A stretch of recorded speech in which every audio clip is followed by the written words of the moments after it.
What does it actually take to die in less than 1 second?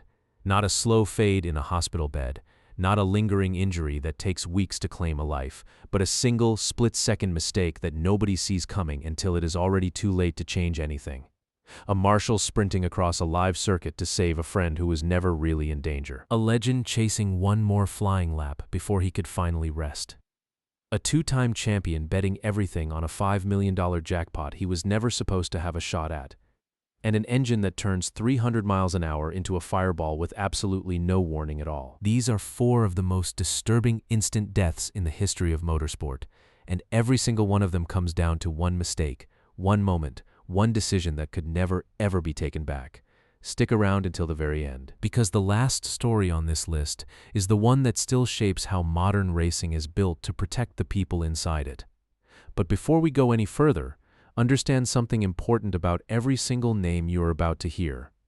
None of these were reckless amateurs chasing a thrill they were not ready for.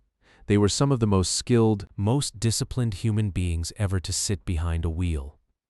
And that is exactly what makes what happened to them so difficult to look away from. It started on the 5th of March, 1977, at the Kyalami circuit in South Africa. Thomas Pryce, known to everyone simply as Tom, was a 27-year-old Welsh driver who had clawed his way into Formula One on raw talent alone, with no family fortune and no famous racing surname behind him. Born in the small town of Ruthin to a police officer father, Pryce had already won a pole position and taken victory at the Race of Champions. And by 1977, he was widely respected as one of the fastest men in the sport, driving for the Shadow team and topping the times in Friday practice that very weekend. This was supposed to be one of the better weekends of his career. On lap 22 of the Grand Prix, his own teammate, Renzo Zorzi, pulled his car to a stop on the main straight after a fuel line failure sent flames licking around the cockpit. Zorzi was never truly in serious danger, struggling only to unclip his helmet strap. But from the marshal's post further down the circuit, it looked like a driver trapped inside a burning car with seconds to live. 2 young marshals grabbed fire extinguishers and made a decision in less than a second, a decision that would end 2 lives before the lap was even finished. Track procedure required marshals to wait for a clear signal from race control before setting foot on a live circuit during a Grand Prix. They did not wait, they ran. One of them was 19-year-old Frederik Jansen van Vuren, sprinting across the tarmac carrying an 18-kilogram fire extinguisher, racing toward a fire that, in reality, barely needed putting out at all. What he could not see, because Zorzi's stopped car sat right on the crest of a blind rise in the track, was that 2 Formula One cars were coming over that same hill at close to 270 kilometers per hour, well over 160 miles per hour. Hans-Joachim Stuck's car flashed past first, missing the sprinting marshal by what witnesses described as no more than a matter of inches. Tom Pryce, running right behind him and completely unsighted, had no time to react at all. His car struck Van Vuren directly, and the impact was so violent it tore the young marshal's body apart on contact, killing him before he even understood what had happened. Worse still, the 18-kilogram extinguisher he had been carrying was launched into the air like a missile, smashing directly into Pryce's helmet at full racing speed. Tom Pryce was killed in the exact same instant his car struck the marshal, his driverless machine continuing straight down the circuit for several more terrifying seconds, still at speed, before finally rolling to a stop against another car. 2 lives ended by one rushed decision to cross a blind hilltop without waiting for the all-clear signal that existed for precisely this reason. The paddock went into a stunned silence that day, and the shock rippled through a sport that had already lost too many of its own. In the aftermath, Formula One completely rewrote its approach to marshal safety, mandating clearer radio communication between race control and trackside posts, and far stricter rules about exactly when a worker is allowed to step onto a live circuit. A memorial to Tom Pryce now stands in his hometown of Ruthin, unveiled decades after his death. A quiet tribute to a driver who never even saw what killed him. But here is the question that should already be forming in your head. If a single misjudged sprint across a blind hilltop could end 2 lives in an instant, what happens when the fatal mistake belongs not to a bystander trying to help, but to one of the greatest and most fearless drivers who ever lived? 5 years later, on the 8th of May, 1982, that question found its brutal answer at the Zolder circuit in Belgium. Gilles Villeneuve was 32 years old, a Canadian driving for Ferrari, and by that point in his career he was already considered one of the most fearless and beloved racers the sport had ever produced. He drove every single lap, whether it was a free practice session or the closing laps of a Grand Prix, as if it were the last lap of his life, a mentality that had won him 6 Grand Prix victories and made him a hero to millions of fans across the world. That same mentality had also made his own team increasingly nervous. 2 weeks earlier, Villeneuve had been involved in a bitter and very public feud with his own Ferrari teammate, Didier Pironi, after Pironi passed him for a race win that Villeneuve believed had already been agreed to go the other way under team orders. He arrived in Belgium still furious, still determined to prove himself the faster man on the team, no matter what it cost him. In the final qualifying session at Zolder with his very last set of sticky, 1 lap only, qualifying tires bolted onto the car, Villeneuve pushed for one final flying lap, needing to beat Pironi's time by just 1/10 of a second to protect his pride and his position on the grid. Coming over a blind rise just after the first chicane, Villeneuve suddenly found the far slower march of veteran driver Jochen Mass directly ahead of him, cruising gently back toward the pits on what was meant to be an easy cool-down lap. Mass, an experienced and deeply respected driver who had once been Villeneuve's own teammate, saw the Ferrari closing fast in his mirrors and did exactly what racing etiquette demanded of him, moving to the right to give the much faster car a clear line through. In the exact same fraction of a second, Villeneuve made the exact same move, pulling right to pass on what he expected to be the open side. 2 good drivers, both trying to do the right thing, and in doing the same right thing at the very same instant, they collided almost head-on. Villeneuve's Ferrari launched off the back of Mass's car and into the air at somewhere between 200 and 225 kilometers per hour, well over 130 miles per hour, staying airborne for more than 100 meters before slamming back down to earth and disintegrating completely as it cartwheeled violently along the edge of the circuit. Villeneuve, still strapped tightly into his seat, but with his helmet torn away in the initial impact, was hurled a further 50 meters through the air and into the catch fencing beyond the track. He suffered a catastrophic fracture to his neck and was rushed by helicopter to a hospital in Leuven, but by the time doctors reached him, there was nothing left that could be saved. He was declared dead later that same day, at the age of just 32. Officials later ruled that the accident came down to simple driver error. One tragic lapse of judgment in a car pushed to its absolute limit for 1 lap too many.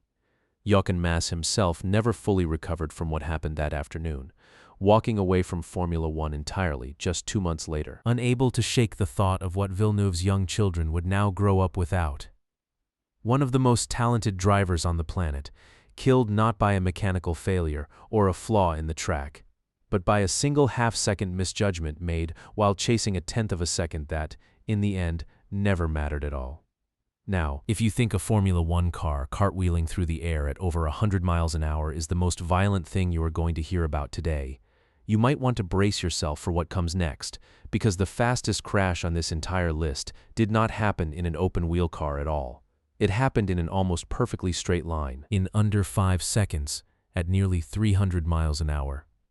Scott Kalitta was 46 years old, a 2-time NHRA Top Fuel champion with 18 career wins across 2 of drag racing's most brutal categories, and part of one of the sport's most respected family dynasties. His father, Connie Kalitta, known throughout the paddock as the bounty hunter, had been racing since the 1960s, and Scott had grown up around fuel-burning dragsters his entire life, eventually stepping away from the sport for a period to spend more time with his own young family before the pull of racing brought him back.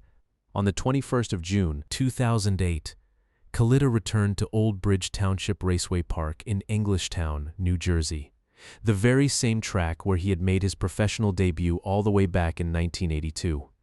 It was the final round of qualifying for the Lucas Oil NHRA Super Nationals, and Kalitta strapped into his DHL-sponsored funny car for one more pass down the quarter mile, chasing a strong starting position with the kind of confidence that came from more than 2 decades behind the wheel. As his car crossed the finish line at nearly 300 miles an hour, the supercharged engine violently exploded, engulfing the entire car in flame within a fraction of a second. In top fuel and funny car racing, the shutdown area beyond the finish line is everything a driver has to survive on. A car traveling at that speed needs enormous distance, along with 2 working parachutes, to slow safely from nearly 300 miles an hour down to a stop. Kalitta's parachutes never deployed. Whether he was disoriented by the sudden explosion or simply had no time left to react before losing consciousness, his burning car shot straight through the sand trap and the catch net at the end of the track and struck a section of solid barrier at the very edge of the runoff area. The one mistake in this story did not belong to a single person at all. It belonged to a shutdown zone that was simply never built to stop a car moving that fast in an emergency. Kalitta was pulled from the wreckage by track safety crews and rushed to a nearby hospital where he died a short time later from his injuries. In the seasons that followed, the NHRA permanently shortened its premier drag racing categories from the traditional quarter mile down to 1,000 feet, buying every driver who came after him crucial extra distance and precious extra seconds to bring a runaway car under control. Scott Kalitta's death did not just end one remarkable career. It physically shortened the sport itself. Forever. By now, you might be noticing something uncomfortable about every single story on this list. Every one of these deaths led directly to a rule change, a redesigned barrier, a shortened track, a new radio protocol. Because racing only ever seems to learn its hardest lessons after paying the highest possible price for them. Which brings us to the most recent tragedy on this list, and arguably the most painful of all, because this time, it was not a single individual's mistake at all. This time, the sport itself set the trap. Dan Wheldon was 33 years old, an Englishman who had already achieved more than most drivers dream of across an entire lifetime behind the wheel. 2 Indianapolis 500 victories, a full IndyCar championship in 2005, and a reputation as one of the most naturally gifted oval racers of his entire generation. But by October of 2011, Wheldon did not have a full-time seat in the very series he had once dominated. So when IndyCar offered a once-in-a-lifetime challenge for the season finale at Las Vegas Motor Speedway, a $5 million prize for any non-regular driver who could start at the very back of a 34-car field and somehow fight their way to victory, Wheldon signed up almost immediately, without a second of hesitation. It was the kind of bet that could change a driver's entire career overnight, and it was impossible to walk away from. Nobody, least of all Wheldon himself, fully understood at the time that it would also assemble the single most dangerous starting field ever seen on that track. 34 cars, many of them driven by part-time competitors with limited oval experience, packed onto a 1.5 mile speedway where drivers could run 3 and even 4 abreast at over 220 miles an hour. Several regular competitors had publicly warned before the race even started that the combination of that many cars, that much speed, and that little racing room was a disaster waiting to happen. On lap 13, that warning came true in the space of a few seconds. A spin further up the field triggered an instant chain reaction, car after car making contact in rapid succession until 15 cars were tangled in one enormous, violent wreck. Wheldon, running in 24th place at the time, had almost no room and almost no time to react. He managed to scrub his speed down from 224 miles an hour to around 165, an extraordinary feat of reflex under pressure. But even that was nowhere near enough. His car struck the rear of another competitor's machine and launched violently into the air, traveling more than 300 feet, nearly the length of an entire football field, completely airborne, before slamming cockpit first into the steel catch fence lining the outside of the circuit. A vertical support pole sliced directly through the top of the car's chassis and struck Wheldon's helmeted head with what investigators would later describe as non-survivable force. He was pronounced dead a short time later at a hospital in Las Vegas, at the age of just 33, while 3 other drivers involved in the same crash, including a championship contender who suffered a broken back, were rushed to hospital with serious injuries of their own. The very same combination of speed and tightly packed racing that had made the $5 million challenge so thrilling to watch from the grandstands became the one mistake that made the crash unavoidable the moment it began.